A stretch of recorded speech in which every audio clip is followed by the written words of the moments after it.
नमस्कार फ्रेंड्स पुनः এটা নতুন ভিডিওলৈ মই পাঞ্জল প্ৰতিমে আপোনালোকক সকলোকে স্বাগতম জনাইছো আশা কৰিছো আপোনালোকে ভিডিওটো একেবাৰে শেষলৈকে চাব আৰু যদি ভাল লাগে এটা লাইক কৰিবলৈ নাপাহৰিব फ्रेंड्स আপোনালোকক মই সাইডৰ স্ক্ৰিনত দেখুৱাইছো এজন ব্যক্তিৰ এটি বিশেষ ভিডিও আপোনালোকে প্ৰথমতে সেই ভিডিওটি চাওকচোন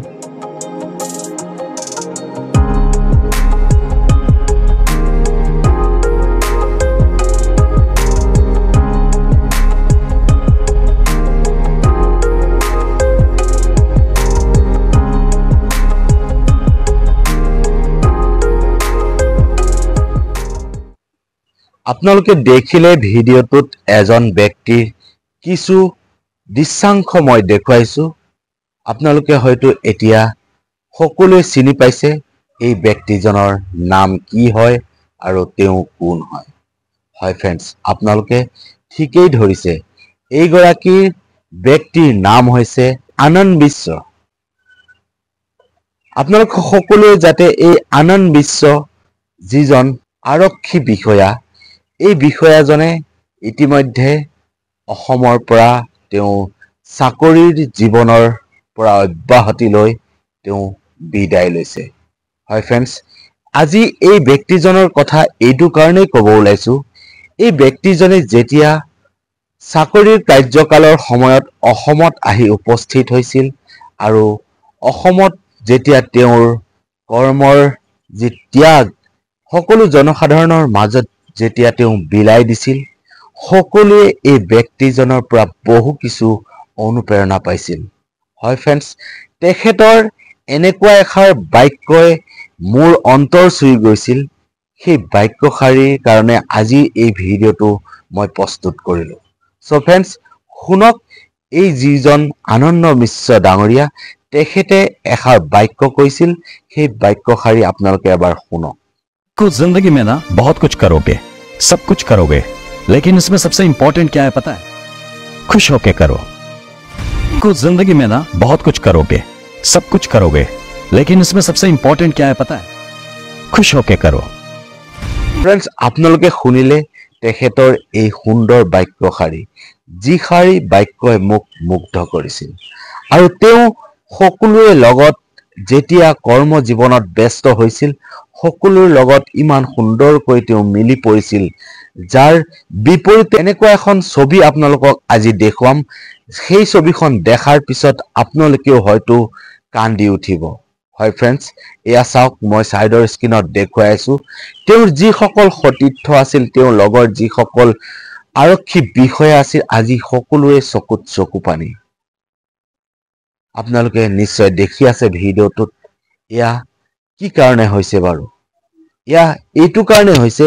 তেওঁ সকলো এনেকৈ তেওঁ নিজৰ কৰ্ম ব্যস্ততাৰ মাজত সকলো মাজত এনেকৈ অনুপ্ৰেৰণা জগাইছিল আজি বিদায়খনত আজি সকলোৱে কান্দিবলৈ বাধ্য হৈ পৰিছে তেওঁলোকৰ আপোনা আপুনি নিজৰ চকুৰ পৰা চকু পানী বৈ গৈছে হয় फ्रेंड्स আজি আমিও অতিকৈ মৰ্মাহত হৈ পৰিছো এইজন এজন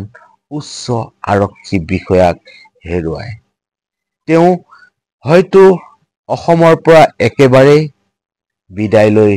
গুচি গৈছে তেওঁ একেবাৰে এতিয়া বৰ্তমান নিজৰ যি জন্মস্থান সেই ঠাইলৈ তেওঁ পুনৰ উভতি গৈছে বুলি ইতিমধ্যে সমগ্ৰ সোশ্যাল মিডিয়া টেলিভিছন নিউজত প্ৰকাশ পাই উঠিছে সো फ्रेंड्स এই ব্যক্তিজনে নিজৰ জীৱনত যাতে ইয়াতকৈ আৰু সুখী হোক তাৰে কামনা কৰিছো फ्रेंड्स এই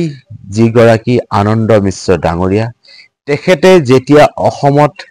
কাৰ্যনিৰ্বাহ কৰিছিল অৰ্থাৎ চাকৰিৰ কালত যেতিয়া তেখেতে জুনমণি ৰাভাৰ মৃত্যু হোৱাৰ পিছতেই তেওঁক লখিমপুৰ জিলালৈ এছপি হিচাপে অনা হৈছিল তেতিয়া তেওঁ এনেকুৱা কিছুমান ব্যক্তিক তেওঁ থানালৈ আহিবলৈ বাধ্য কৰি পেলাইছিল সেয়া কথা হয়তো আপোনালোকক নকলেও আপোনালোকে গম পাব নকল খুন আৰু নকল টকাৰ লগত যিসকল